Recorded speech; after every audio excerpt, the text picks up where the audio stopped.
les différents types de musulmans le jour de la résurrection qui vont aller en enfer ou au paradis.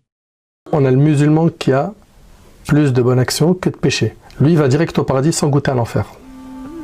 Deuxième catégorie de musulmans, c'est celui qui a le même nombre de péchés et de bonnes actions. Ok ? Deuxième catégorie de musulmans, c'est le musulman qui a le même nombre de bonnes actions et de péchés. Il sera retenu à un certain moment, sans goûter au châtiment, puis après il entrera au paradis.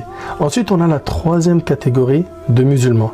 Troisième catégorie de musulmans, et là je vous demande d'être attentif, ce sont des gens, des musulmans qui ont persisté dans les péchés majeurs et les actes de débauche. Ils ont fait plein de grands péchés. Il a bu de l'alcool, il a forniqué, il a fumé du shit, il était noyé dans le haram.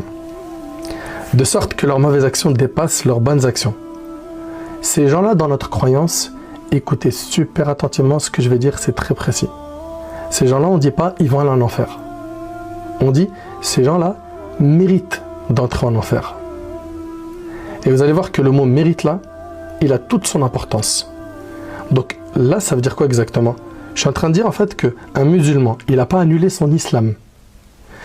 Mais il a fait plein de grands péchés, il a fait des énormités, il a tué, il a fait énormément de mal, il a volé, il a violé, il a fait des choses qui sont catastrophiques.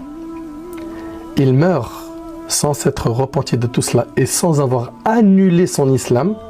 Lui, il mérite le châtiment d'Allah Tabaraka Ta'ala, mais nous, dans notre croyance, qu'est-ce qu'on dit de ces gens-là? On dit, il est sous la volonté d'Allah.